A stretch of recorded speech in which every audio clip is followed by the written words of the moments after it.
part of understanding who you are is understanding who you're not and who you have no interest in becoming. Does that make sense? And I think that's one of the mistakes. Oh, well, maybe I could do that. Maybe I should do that. Well, if you're busy trying to do all the things, you're not doing anything. And if you're busy constantly trying to turn into the new version of what you think you're supposed to be, you're not becoming into that best version of yourself.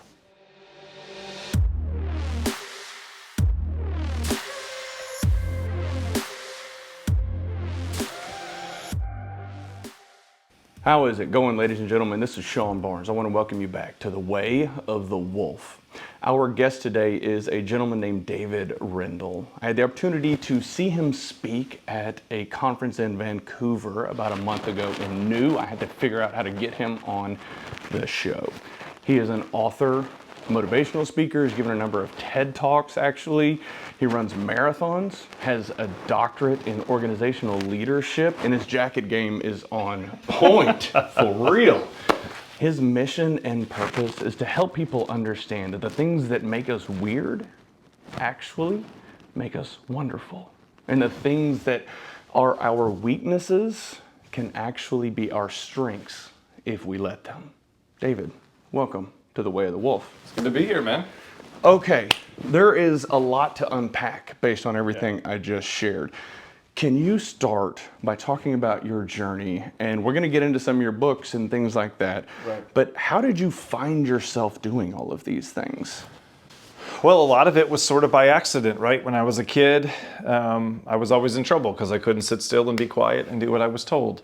So to end up getting paid to stand up and talk and run my own business, right, to become a professional speaker wasn't what I expected, right? Everybody said, my parents said, you're motor mouth, you got to stop it, you got to get it together. My teachers said, you're going to end up homeless and living in a van down by the river, right? Everybody knew that I was going to be a failure if I couldn't sit still, be quiet, and do what I was told. And I didn't know professional speaker was a thing. I didn't know that running ultra marathons was a thing. I didn't know that, they were wrong when they said I was hyperactive. I didn't know there were outlets for a high level of activity, a high level of communication, a high level of control and influence, right?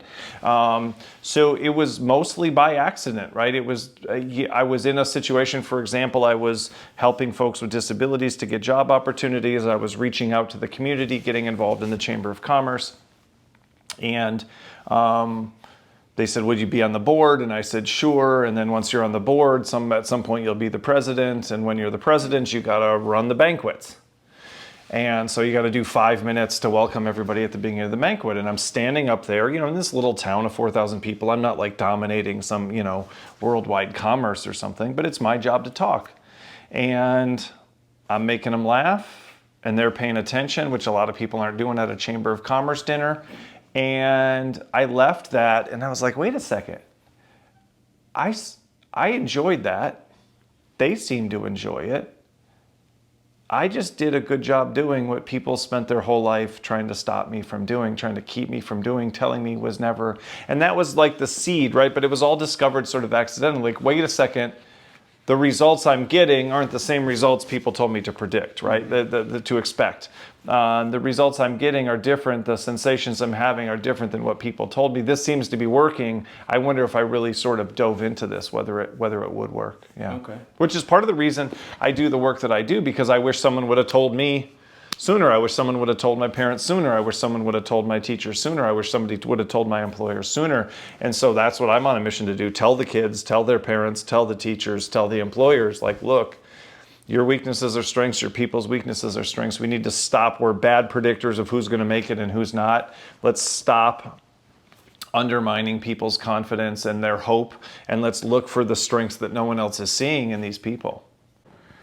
Yeah, that's such a good point. And you said something that struck me that I find kind of comical, living in a van down by the river. That's what a lot of people strive for these days. Right, that's the new, right? That's the new cool thing to do. Well, that's another example, right, of, as a kid, they were like, that's the worst thing that could happen to you. And now 30 years later, it's just like, math teachers would say, well, you've got to learn this because it's not like you'll be walking around with a calculator in your pocket for the rest of your life. And it's like, but you are. Yeah. And so since you are, then this idea that what they were teaching you was so important. And now forget that. Now you can just scan your math homework with your phone and it'll tell you the answer. And so in that world, what's the valuable skill? Is the valuable skill sitting there with a paper and a pencil and grinding all that out? Or was there some other skills that are valuable? And so I think that's another example. Not only can we not predict who's going to be successful, we can't even predict what the world's going to be like. You know, the internet wasn't a thing when I was growing up. So to run my business on my phone, to have Dropbox and be able to access my files from anywhere, to be able to share videos electronically instead of mailing people a VHS tape. Like, a lot of the things that make my business possible didn't even exist at the time. The ability, I think, now in the 21st century to be unique, to stand out, to find an audience, it didn't exist in the same way before unless you wanted to start spending a lot of money running a direct mail campaign and hire multiple people to do administrative work for you now that can be done at a push of a button on your phone while you're flying to the event that you're going to. So not only are we bad at predicting who's going to be successful and who isn't, we're bad at predicting what the world's going to be like, and therefore what kind of person is going to be successful in that world. And I think that speaks to the importance of being malleable and understanding, hey, you have to be able to adapt. You have to be able to change if you want to be successful. And I run across a number of people that are very rigid in their approach to life and business. And at some point, it seems that they inevitably start to hit a wall. And that maybe they can only scale their business to a certain point because of how rigid they are and unwilling to change. Whenever you come in and work with businesses and give speeches, do you do coaching as well with people? Is that something that you've encountered? Yeah. Well, I think there's some things we should be rigid with, and I think there's some things we should be flexible with, right? So I think at some point you need to know who you are. You need to know if you don't like spreadsheets and you learned how to do them and you do them, but you don't like them, you can at some point go, you know what, this isn't my thing. Right? And I'm not going to keep trying to bang my head against that wall. And meanwhile, I seem to be getting better than average results when I spend time and energy on these kinds of activities. I'm going to spend more time on these kinds of activities. But I think you're right on certain things like approaches or technology or the tools or whatever it happens to be. And also just being open. You know, I'm learning things about myself. My daughters are now in graduate school, college, and late in high school. And so I'm spending more time at the house by myself. I have more control over my environment than I did when you have like 3, preschoolers or even pre-teenagers running around. My schedule is less chaotic when it comes to the house. And I'm finding myself, caring a little bit more about the way the refrigerator's organized, caring a little bit more about doing some of the shopping and managing some of the details, and realizing I kind of like things to be the way I like things to be. But when my kids were little, that was the priority, and I didn't indulge in that. And so I kind of thought that didn't matter to me. And as I have more control over my environment, so I think even all throughout your life, you need to be improving your self-awareness. I think the one thing that I'm worried about is that I think sometimes people feel like they should change everything. They have to change everything. Who they are doesn't work. Some other way would be better. And I think there's certain factors about our personality, our core values and things like that should remain the same while other things sort of, change around it. And we always need to be looking for that sort of new sense of self-awareness. So, for example, one of the big things that I think is overused when it comes to change is metamorphosis, right? People are like, oh, metamorphosis. And metamorphosis is when a caterpillar turns into a butterfly, right? And it goes from this little grubby, slimy, slow, fat thing into this thing that can fly and has wings and is light and is beautiful and all that kind of stuff, right? Well, if you did that, that'd be pretty amazing, right? If I did that, if all of a sudden one of us had wings, if all of a sudden one of us, our body completely turned into something else, and we went from being bland to being colorful, all that kind of stuff, that would be amazing. Here's the misunderstanding about that process. What does the caterpillar always turn into? Butterfly. Right.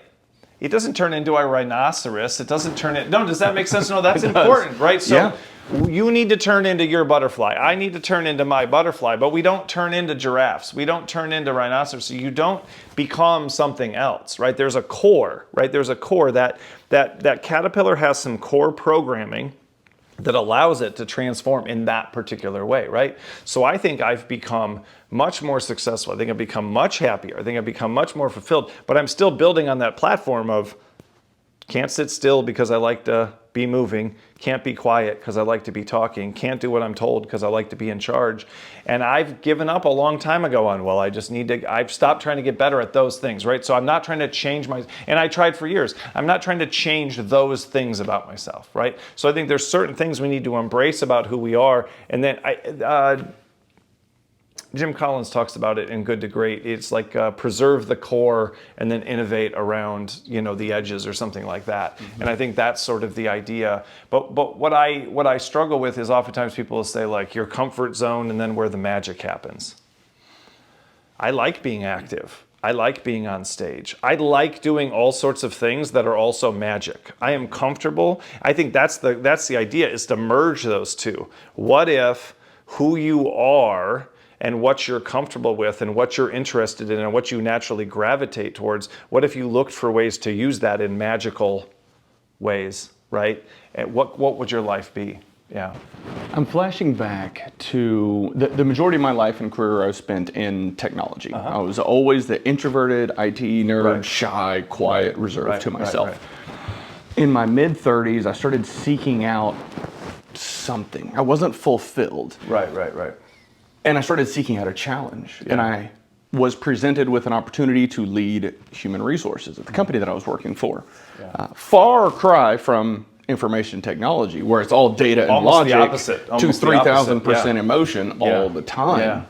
So it pushed me out of my comfort zone. But what it also did is it gave me exposure to something that completely changed my life in terms of I now realize that leadership development and coaching and mentoring is my passion and purpose in life.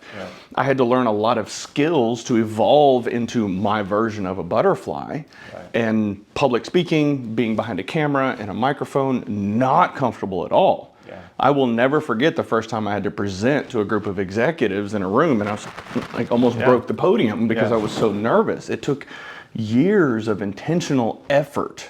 And I didn't even know exactly what the end result was going to be, but looking back now, I wouldn't change it for the world. So my question to you is, how do we help more people go through that process? So I think one of the interesting things you said is I was looking for a challenge, right? So you weren't actually, so this is a weird thing because comfort is a weird thing to talk about. You weren't comfortable. You were sort of uncomfortable, right? You're like, I think there's more. I think there's something more interesting, something more exciting, something beyond, right? So I'll give you a simple example. Have you ever taken the StrengthsFinder assessment? Actually, I haven't. I've done a number of behavioral assessments, but not StrengthsFinder is nice because it's just like, here's what's good about you and go with it, Right. And it's so different than all the other ones, right? Well, you don't have this and you're missing that. And so one of mine is achiever. I like to accomplish things, right? And so one of the interesting things about being an achiever is I can feel satisfaction from clearing shows off my DVR, right? Like during the pandemic, me and my daughter cleared off, like we cleared them off. We're like, we did it. We knocked it out. I can get satisfaction from walking out to get the mail because I like to. So sometimes we miss sort of the underlying thing. You're like, I was looking for a challenge. If somebody wants a challenge, they're going to have a great life. If you're a person who pursues challenges, who's looking for something to tackle, right? So I think that's one of the things we want to encourage people to never stop learning about themselves. The first thing I talk about in the book is awareness, right? Who are you, right? So I think sometimes we don't know who we think we're supposed to be, or who we think our job wants us to be, or who we think society told us we should be. And so I think one of the things I encourage people to do, and I think it's the answer to your question, is to experiment. What do you like? What do you enjoy? What could you be successful at? What could be fulfilling? There's a difference between I was nervous the first time I gave a speech and I shouldn't be up giving speeches, right? Because there's people who, it's not that they're nervous, there's people who don't want to be up front. There's people who love to be behind the scenes. It isn't a psychological quirk, it's not a problem. They're a person, they don't want to be up front, not because they're nervous about it, but because they like to make things happen behind the scenes. They don't want to be the face of it. And also, we need people like that, right? And so it's telling someone like that you don't need to push yourself to go, right? But maybe they need to push themselves in some other ways, right? And I think that's sometimes hard to know. You'll see a lot of people talk about, like, in my 20s, I was partied all the time, and now in my 30s, I like to be in bed by 9:30. one person would say, oh, that person changed. What I would say is that person learned in their 20s of going out all the time and doing all those things. I don't actually like that. I was trying to be liked. I was trying to be accepted. I was exploring. I was discovering. I didn't actually enjoy it. And then once I had opportunities, or once I had a stable relationship where I didn't need to be looking for someone to like me and accept me, I realized I'm a 9:30 in bed kind of person. Yeah. And now I go to bed at 9:30. And I'm not looking for, right? So I think one of the answers for anybody is experiment with stuff. What the mistake, I think, is that people, what I would say is experiment with stuff, and when you see something working, or when you're enjoying it, or when you see success, keep going with that. If you don't, ask yourself, well, could this maybe be something that just isn't for me, right? There was a guy one time who told me when he has a bad day, he likes to go home, crack open a bottle of wine, pour himself a glass, sit down in his favorite chair, open up his laptop. I'm like, oh, I don't think I want to hear the rest of this. And then he said, and this blew my mind, I like to fire up some spreadsheets. And so this is what I was saying earlier about change. I can teach you how to do spreadsheets. I can teach you how to do them well. I can teach you how to use them in a way that make you more successful. I cannot teach you to love them so much you find it soothing after a difficult, does that make sense? That's what I'm saying is inside, right? So I was nervous the first time I did a presentation too, and my notes were shaking, so I grabbed with two hands, which just doubled the shaking. But now I don't feel that way because I do it consistently, but I also had that drive, right? It's like my first book was about leadership, and I still believe that anybody can be a leader, but I don't believe everybody wants to be, right? And so I can help you become a leader if you want to be, but I can't help you become a leader if that's just not your thing, if you're not interested. And there are, quite honestly, some people are like, what do you need me to do? How can I help? How can I support? And again, we need that, we need that in our world. And so, I want everyone to know it's possible, and you don't have to get promoted or be the boss to be a leader, but I don't want people to feel like they should, or it's better, or if you like it this way, you can't sort of do it in any other way. Yeah, I've actually had a few episodes in the past where I talk about the role of being a leader, which I'm sure you've read Liz Wiseman's book, Multipliers. Love that book. Yeah.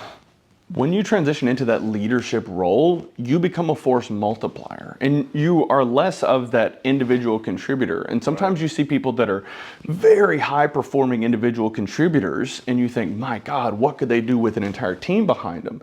You put them in a leadership role and they drown because they're not people. Yeah. They want to work in those spreadsheets. That's what suits them. It's a different skill set. It is. Yeah. It's a different skill set. And I think one of the things that I've enjoyed doing in my career and working with teams and people is pushing them out of their comfort zone and helping them realize, maybe I'm not supposed to be a leader, because there's this no, but that's a good one, right? I'm going to push you outside of where you think you're comfortable, and to discover if you can find comfort there or if you should go back, right? So my story is actually, I moved up through management up to the COO level of nonprofit organizations. The CEO had the weirdest way of saying it. He's like, if I get hit by a bus, you're the guy, and it's like, And then at some point I'm like, I hope can we get you in more of an area with buses? But then I quit doing that to become a college professor. I went from leader to individual performer. And even that, there's still some level of teamwork in that organization. And then I went to solo entrepreneur, right? That isn't me failing to grow. That's me growing in the way that fit me best. I was succeeding as a leader, but I didn't love it in the same way that I love being an individual contributor. I didn't like and I didn't get any pleasure from being responsible for your behavior. And even as a teacher, I was good with the high-performing students who wanted to get better. I wasn't here to drag you kicking and screaming through the course if you didn't want it, right? Now, meanwhile, there's other people who do that, and they ignore the good students because they're like, that person's doing fine, and that person doesn't need any help, person doesn't need any support.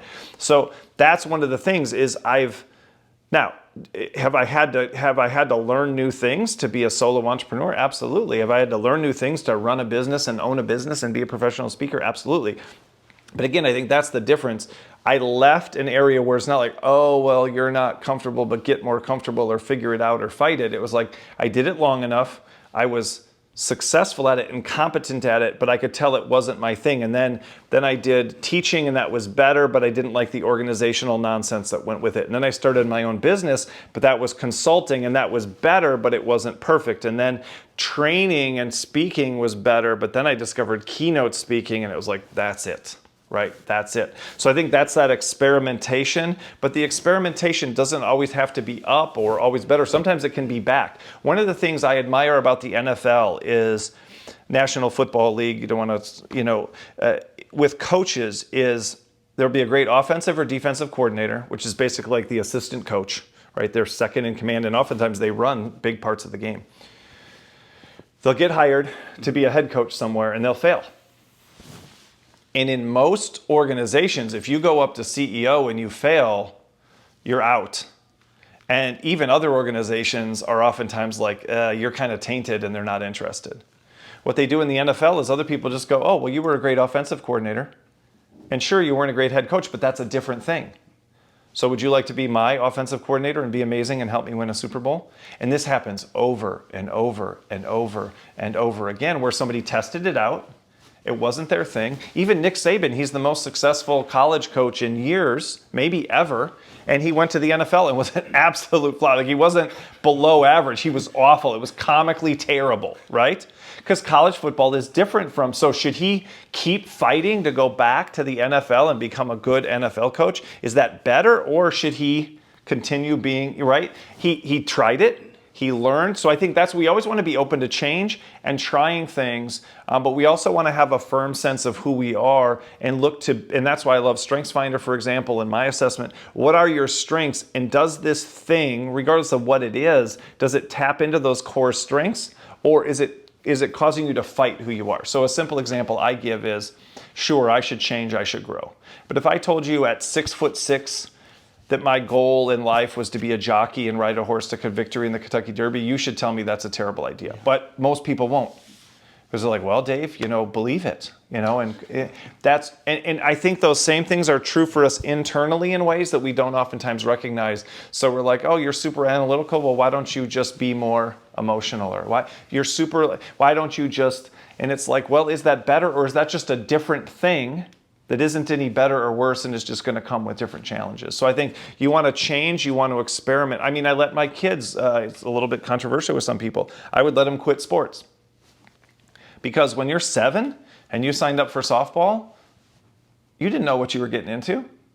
And if I teach you that you can try something out and quit it, then you'll be willing to try the next thing. But if I say, well, you signed up, so for the next 7 months you have to be miserable because you made a commitment to that.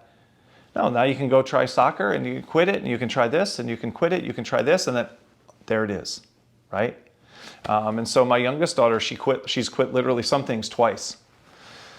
She's quit everything she's ever tried, but then she found swimming. She has a natural ability at swimming, and it's just taken over. But we let her quit all the things, so that experimentation is crucial. How do I know so I can get that awareness? How can I know who I am? How can I know what's going to work for me? Yeah. How do you balance that with giving somebody the opportunity to have enough seat time to figure that out? Because I've seen people that will go try their hand at being an entrepreneur, try this and this and this, and they give themselves 3 months, 6 months. Well, this isn't working, and they throw their hands up and go do something else. But one of the things with this show and in my life, I've come to realize is it takes time. I've had the show for 2 years now. Yeah. My followers counts aren't where I would like them to be, but this is my passion and purpose, and I'm not as worried about the numbers as much as I'm worried about the impact. So how do you ensure that somebody is putting enough seat time into it? It's going to be different for all sorts of people. I mean, my one daughter never even tried anything and quit anything. My oldest daughter, every time it was like time to sign up for fall sports, we'd say, do you want to? And she had enough self-awareness to go like this. I don't like group activities. I'm not that coordinated. I don't want to get hurt. I don't like chaos. I'm out, right? And that's what all the sports were. Basketball, baseball, soccer, right? Softball for girls. And so, but we would give her the chance. And maybe she, so we wouldn't push her, but in the spring, hey, it's time for spring sport. No, I don't want to do it. Fall sports. No, I don't want to do it. Finally, in 6th grade, there was a new teacher who had a swimming background. She started a swim team. The school didn't have a swim team. Swimming is individual, not group. There's no ball involved.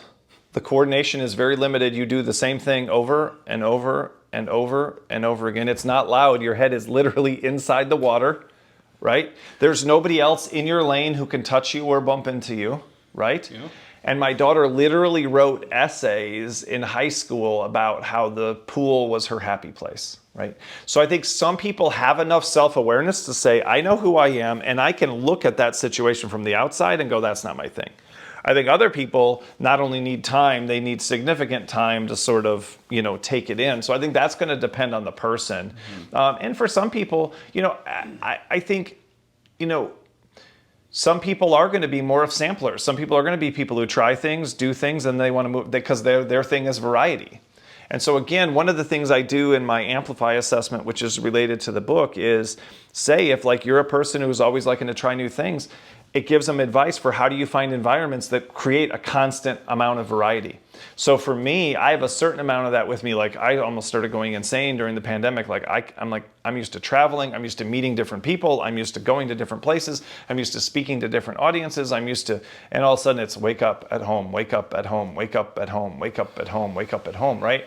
And so I have a job that allows me to have a lot of variety. I'm going to go speak to a chemical company today, and I just spoke to home care people, and I'm speaking on somebody's podcast, and I'm going to do a phone call with somebody who works at a mining company, and then my life and work has a lot of variety. So some people, they don't see staying in something for a long period of time as stability or security. They see it as suffocating and horrifying and terrifying, right? So if somebody seems to be jumping and jumping and jumping and jumping, one of the questions is, okay, if you like a certain amount of variety and change, what is an environment that would offer that, but you'd be able to be successful with it? That's the goal. It's not you're constantly leaving something and changing something, right?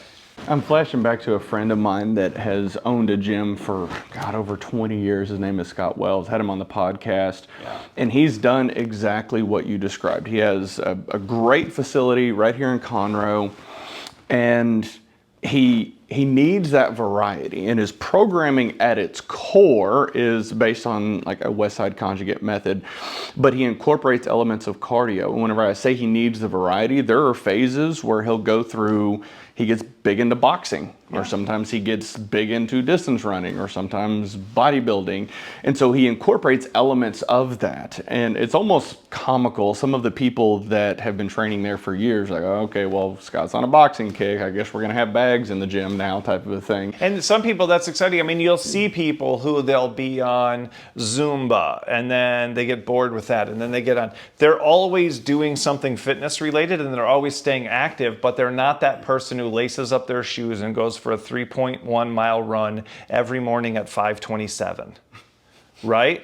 And then we give those people a hard time sometimes about be more persistent or be more focused or be more committed, instead of saying, and there's a lot of good evidence, right? Muscle confusion, that if you do the same thing over and over again, your body sort of gets used to it in some ways and you start to lose some of the benefits, and that mixing it up can be valuable, but also if that's what you need as a person, I don't want to do more of this with the sandbags. I don't want to do more kettlebells. I don't want to do more, and all of a sudden you're pushing your body in a different way. And then you go back to more of a strength training thing. And then you go into more of a cardio phase. That does kind of build a more well-balanced, well-rounded body and mind and things like that. So I think there's all sorts of evidence for that, but there's also, some people, they're never going to do that. They've been running for 40 years. They're going to run for another 20 years and they're fine, and they don't need to mix it up. Yeah. So I think that's one of the things to learn is he's doing that and he's changing and he's adapting. But also I think if you said to him, here's, I think, the mistake we make.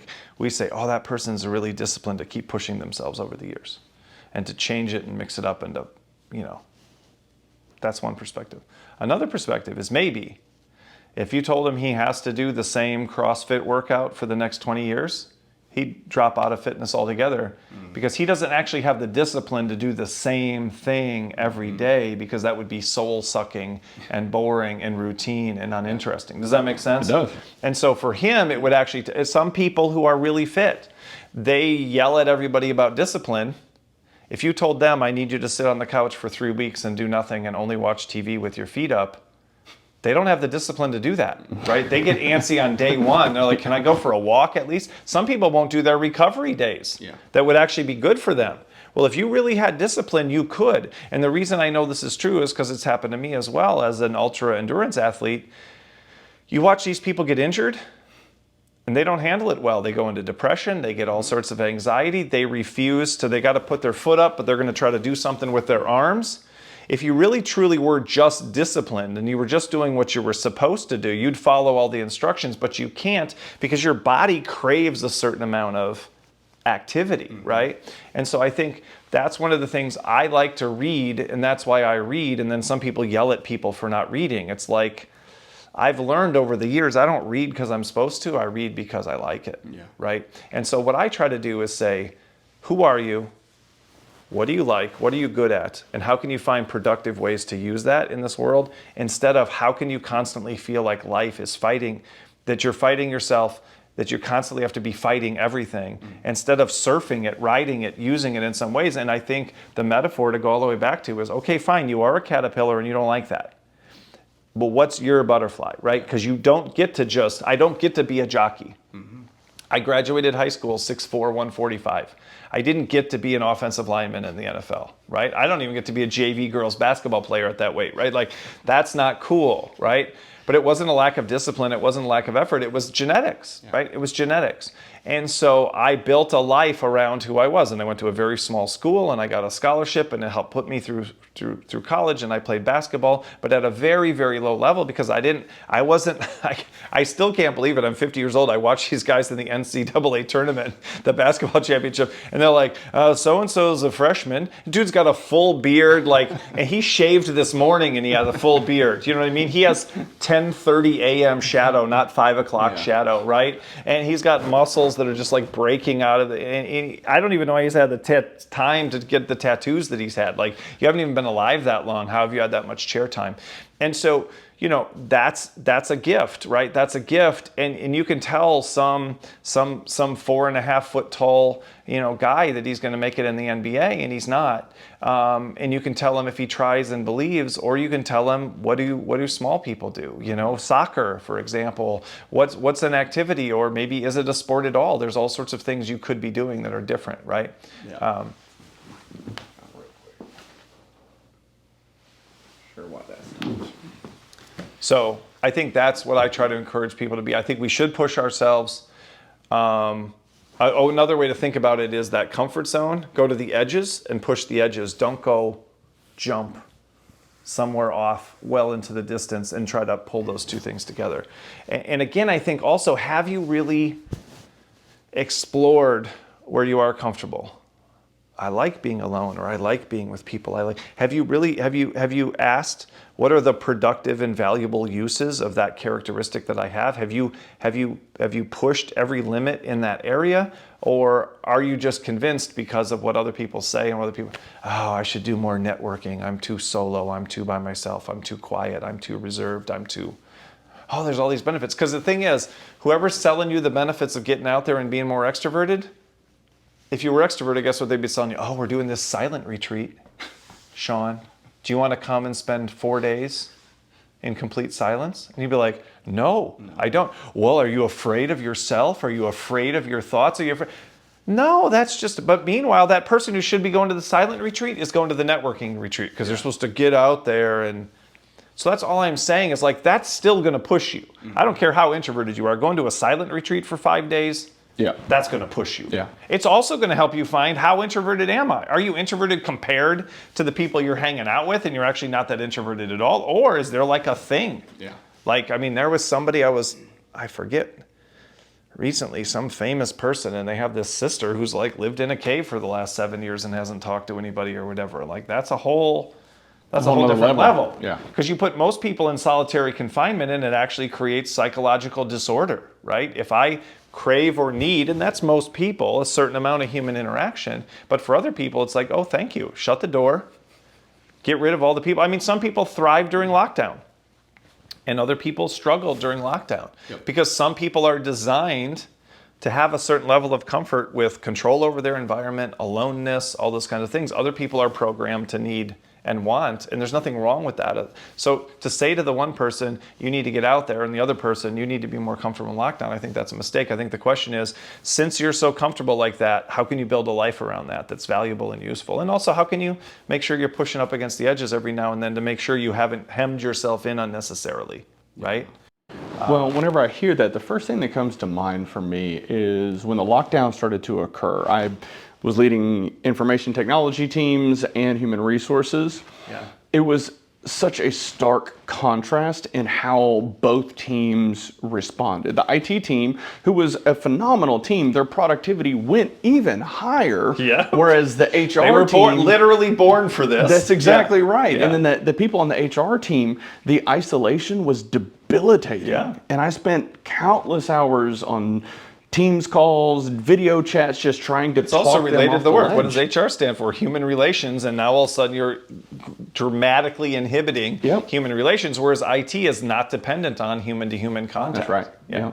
Yeah. Okay, I do want to touch on the book here. Yeah. So this book is Freak Factor. I actually started reading it. I got to page 76 or so. So, okay, there's a joke there, which we'll touch on here. But I'd like to read something out of it that just I kind love of this. Reading beautifully out, that's a summarizes. little bedtime story. Yeah, exactly. If you go out to a golf course and tee off with a basketball, you can be sure that you won't be getting a hole in one. In fact, you'll never sink a single putt.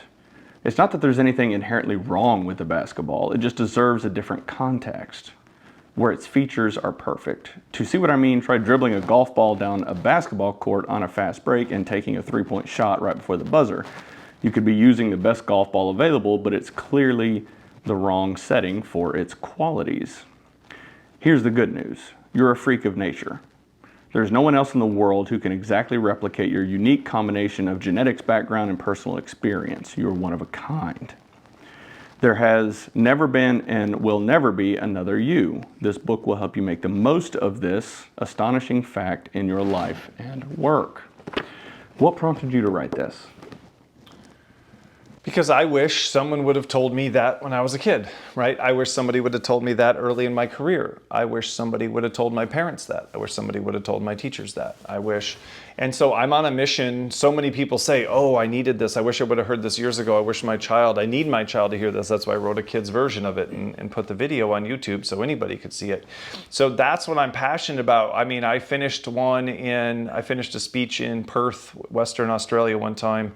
And this lady walked down to me. I had to run to the airport. She grabbed me before I left, and she said, our daughter has dyslexia, and now we have hope, right? And so I'm on a mission for those people who feel like I'm not good enough, I'm not right, I'm not normal enough, I don't have what it takes, I'm not the kind of person who succeeds, I'm not the person who can succeed, I'm not a good person, that they see that oftentimes the thing that other people have been criticizing them for, you're too quiet, you're too shy, you're too loud, and that's the thing, whatever your thing is, somebody's criticizing people for the other end too, right? And so then we think, oh, go to the middle, and then on the middle they're like, don't you have enough of, and how come you don't have enough of, and you're never making anybody happy. So at some point it comes down to saying, you know, if I'm a basketball, how do I find those basketball courts? If I'm a golf ball, how do I get myself onto the golf course? But what too many people do is go, I'm a golf ball and I'm not a basketball, so I'm too small, I'm not soft enough, I'm not filled with air, and they spend their whole life trying to somehow become a basketball and thinking they could. Instead of just saying, I am good for what I am good for, and how do I put myself in those situations? So there's a classic quote that says, if you have a hammer, everything starts to look like a nail. And what people interpret that is to say, so don't do that, and be careful. And what I say is, if you're a hammer, start looking for nails. You know, start looking for situations, and hammers aren't just good for hammering nails, they're also good for prying things out and stuff like that. If you're a hammer, that's valuable, right? But don't try to be a screwdriver. But I think the mistake that we make, and I was talking to somebody about this earlier because I was talking to someone who helps folks with developmental disabilities, and that's where I started my career. You don't fix a developmental disability. You can't change it. You have to work with what the person has. That's the disability. The disability is the significant inability to learn and change. And so the only thing that matters is, what does the person like and what are they good at? And I think that's what really matters with the rest of us, because I think we actually overestimate people's ability to change the big stuff. right? That's why I use height as an example. So someone's quiet, likes to be to themselves. We want to pull them out of their comfort zone. Someone's loud and likes to interact with people they've never met, and they make friends at restaurants on their way to the table, and we want to tell them to learn how to go to the silent retreat. Instead of saying, how do you build a life around the fact that you seem to, right? How do you build a life around the fact? And that's what I'm talking about. Discover, oh, I thought I was a golf ball, but it turns out I'm actually a super ball, right? It seemed like it's very similar, and there's actually a super ball inside of a golf ball, but I don't have the hard shell actually, and I'm not good on a golf course. I'm actually, right? It seemed like it was close, but I'm a tennis ball. I'm actually a little bigger than that. I'm still not a basketball, and I'm a volleyball. I'm a, right? How do you get clarity on what that is? And then once you do, now you can really, in a focused way, create a life where you're successful and you're valued, not for being something you're not, but for being something that you are, right? So, right, I think back to your original question, I think we need to be careful we don't limit ourselves. At the same time, I don't think it's limiting to say, like for StrengthsFinder, it says that I'm an achiever, I'm an activator, I love ideation, I love input, and I love command. Those are my 5 strengths. When people go, I don't want to be pigeonholed. What happens when you combine achiever, activator, ideation, input, and command, right? There's ways to combine that in so many different, I do coaching, I do speaking, I do writing, and all of those fit that. I do long distance running, and that's just a hobby. I don't get paid for that. My life is built around a unique combination of these separate strengths. It's not limiting, it's not narrowing, it's not pigeonholing. It's opening up a whole wide world because it excludes all sorts of things. Part of understanding who you are is understanding who you're not and who you have no interest in becoming. Does that make sense? And I think that's one of the mistakes. Oh, well, maybe I could do that. Maybe I should do that. Well, if you're busy trying to do all the things, you're not doing anything. And if you're busy constantly trying to turn into the new version of what you think you're supposed to be, you're not becoming into that best version of yourself. I love it. Okay, I know we've got a hard stop coming up soon. Thank you so much. How do people contact you? drendell.com, drendall.com. Also, if you just Google David Rendell or you Google The Freak Factor, I own most of the first page. There is an opera singer in England named David Rendell, and so all of my information is correct, but they have me being born in 1945 and married to a very old British lady. Okay, so I saw all of that, which was a little bit confusing, but I appreciate the clarity. And I've tried to contact them. They have no interest in, they've scraping the internet and they think they... So the good news is my books are on there and my websites are on there and my videos are on there, but I did have somebody one time contact me about a speech, and their first question on Zoom was, we've got to know, are you just a killer 75-year-old? Like, are you doing it that good? Or is there something we don't understand here? And also, what happened to your British accent? Okay, all right. So for all of you watching or listening, I will have Dave's contact info in the show notes. Please go out and Google him. You will find a myriad of information, some of his TED Talks, really, really great stuff. Yeah. Dave, thank you. Yeah, thanks a lot for coming on the show. All right, have a good one. All right, have a good one.